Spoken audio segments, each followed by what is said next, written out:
Hello, Hansal Mehta, and welcome to the Quint. Hi, Suresh. Scam has been getting great reviews. It's probably one of the, if not the most well-reviewed series of the year. Right. Tell us some of the most overwhelming feedback or responses that you've got for the series. Uh, the feedback is still continuing, and it is, unanimously overwhelming. People have showered this, series with so much of love that I still get up every morning thinking I'm in a dream.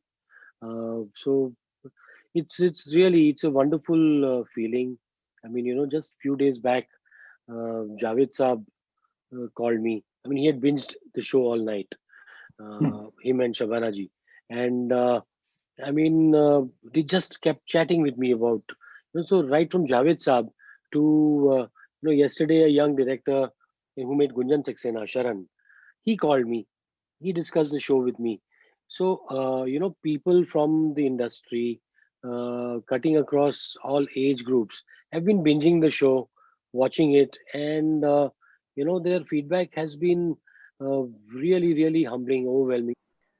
Hansal, now be it Shahid or Omota or Aligarh or Simran, now Scam, you seem to be always attracted towards real people and their stories. Is that something that really catches your eye and as a storyteller, something that you want to tell, real vis-a-vis fiction? Well, there's no real preference as such, but yes, some of these true stories do attract me, and also I think they find their way to me. The stories find me, just like Okay. I find the stories. And but yes, I do see myself as somebody who is trying to chronicle our times through these stories of ordinary people and their the extraordinary circumstances and situations around them. So I try to chronicle. Because I think that in the years to come, uh, uh, our future generations are going to be fed with a completely distorted version of the times that we are living in. And I feel it is important that somebody chronicles these times truthfully.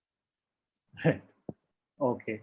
Now, could you tell us how the project originated? Was it an idea which you went to the producers to applause with, or was it something that applause came to you with and said that, okay, we have this idea. Do you think we'll be able to do it? Well, this was Samir Nair's brainchild. He had read the book. I had read the book many years back. I wanted to pitch it as a film. I pitched it to a couple of producers who weren't interested.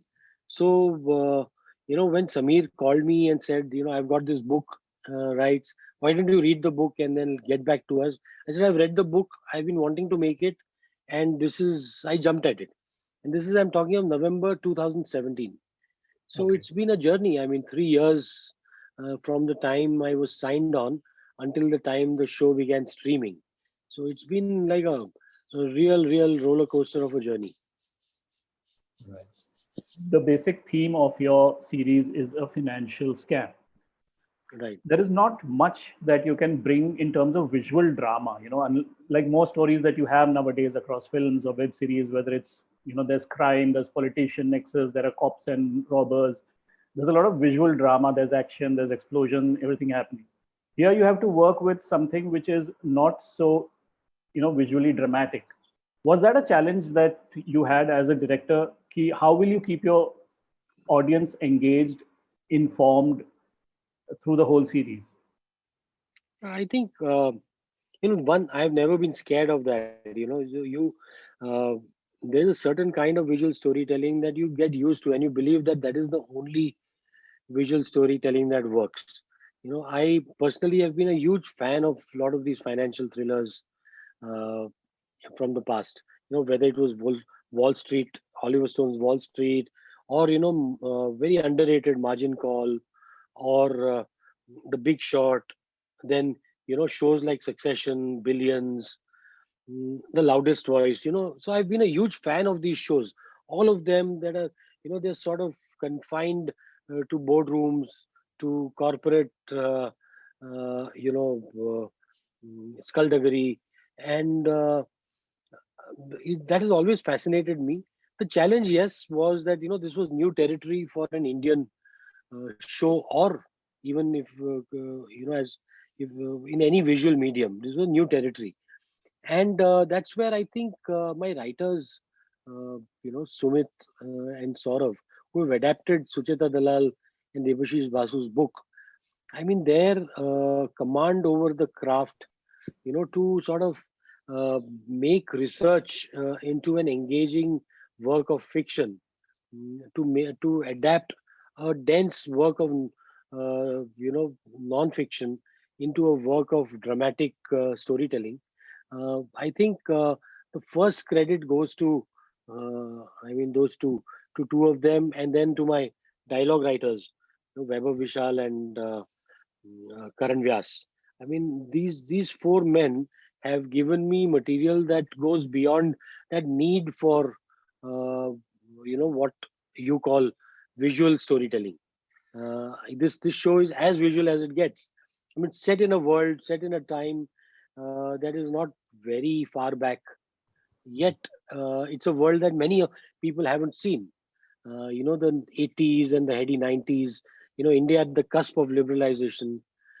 So it's a time that I grew up in, and for me, that was as visual as it gets. To take you through that time through the eyes of the people who sort of created the basis for the new liberal India, the new open economy that India exists in.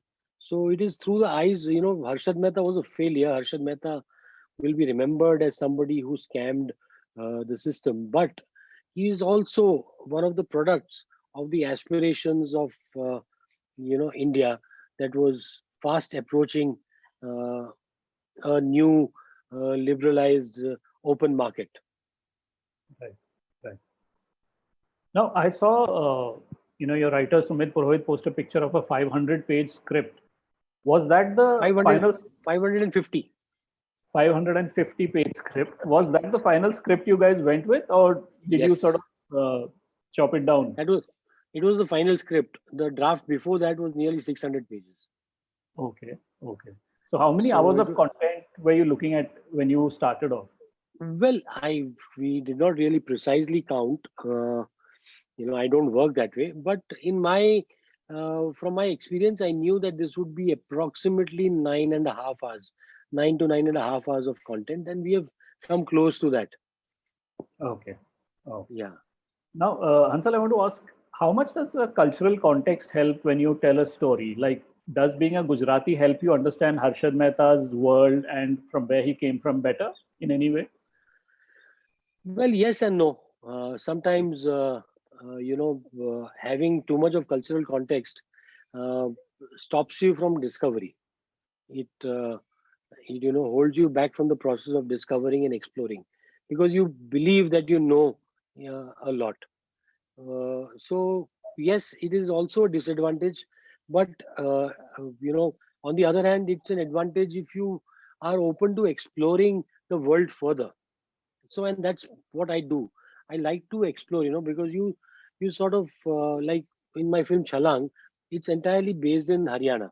So I'm Mhm. not from Haryana, but having spent time there before we started shooting, I got familiar with the people, with the place, with the milieu, and then to immerse yourself further into your characters and to connect it with all that you've observed is where a filmmaker's skill, I think, eventually lies. Yes, Right.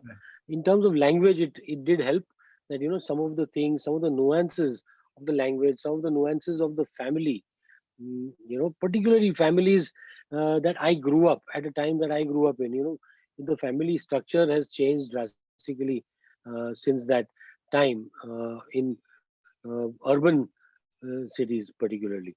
So that structure I knew, I understood that structure, and I think somewhere those insights have come in handy in interpreting the script. Okay. Now, one of the biggest discoveries that I think the Hindi audience at least has got through Scam is Pratik Gandhi, who's brilliant in the role of Harshad Mehta. How did you zero in Correct. on Pratik Mehta, and were there any thoughts amongst the team? Pratik Of, Gandhi. Pratik Gandhi. Were there any sort of thoughts amongst the team that probably we should get a recognizable face for the series? Not many thoughts. I mean, there were ideas thrown around before I came up with options for different names that came up. But when I went with this option, I went with only one option. So Okay. I have a firm belief that if you believe that one person is the choice, don't go with five options. So I think that is. Uh, how did you come to Pratik Gandhi? Well, it's instinctive. You see, it's the way I decided that Rajkummar Rao was going to play Shahid. Okay. If you ask me to describe why I thought so, it's difficult for me to describe. I met Rajkumar and I knew that I found Shahid. Same way when I met Pratik, I'd seen Pratik's work before this. I'd Hmm. seen a film called Wrong Side Raju, Hmm. and I had seen him once on stage. Uh, and but when we met, I think there was something that I connected with. I felt yes, there can be nobody else. So I went with only Pratik, and fortunately Samir and his team also completely brought into that vision that Okay. we need to go have a man without baggage. Um, Okay. as playing your protagonist, so you see your protagonist more than the person playing the protagonist. And I've Okay. always been of a firm belief, always, that your protagonist and his stature in real life should not get mixed up.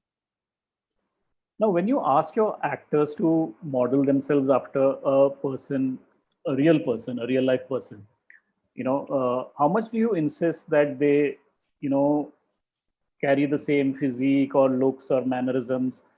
In real life, Harshad is a much stockier person than Pratik Gandhi was in the series. But what's in your head and what is your brief to your actor? My brief is always, I'm not much of a physical person that I don't take actors because they resemble the real life character. I think that is lazy casting, to just find a physical resemblance.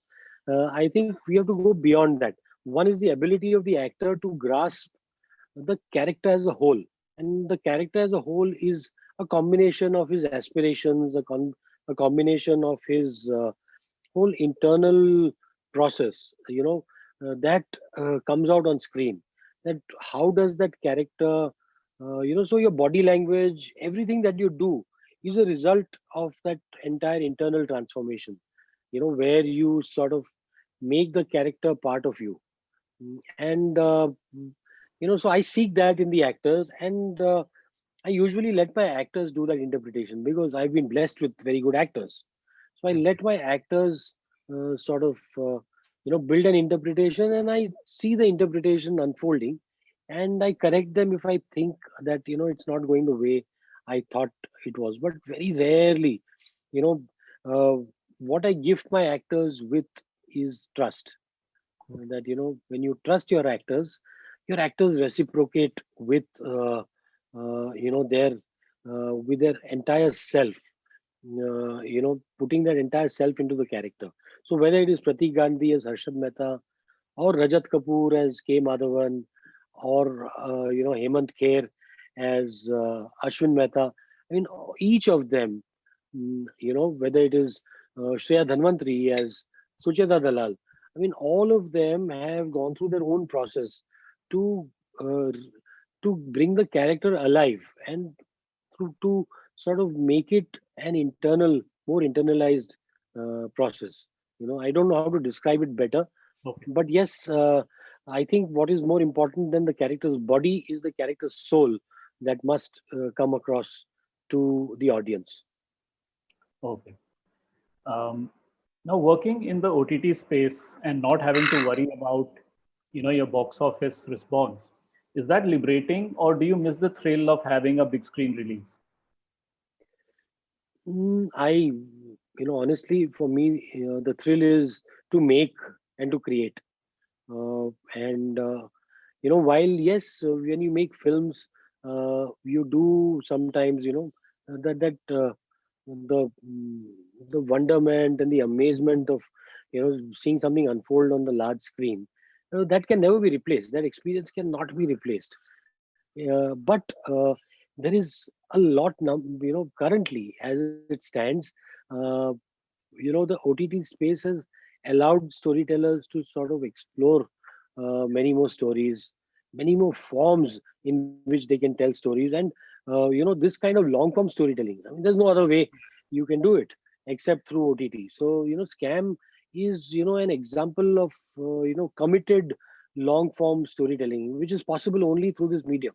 This medium becomes unique for storytellers because we like to tell these long stories, and that was the fun of doing it. And to see that, you wondered whether a 9 hour plus show will be watched and in its entirety by audiences, but unanimously people have binge watched it. They watched Right. it at times in two sessions, or so many have watched it in one go. So I think, mm, Scam 1992 is an example of the makers not taking their audiences for granted, not also treating their audience, of makers treating their audiences with the respect that they deserve. Makers treating the audiences as intelligent people, so they have reciprocated our trust in them as intelligent viewers. That is, I think, the success of Scam lies in our faith in the audience's intelligence. Right, sir. Thank you so much for talking to us, Hansal, and all the best for Thank you. Chhalaang. Thank you, Suresh. Thank you.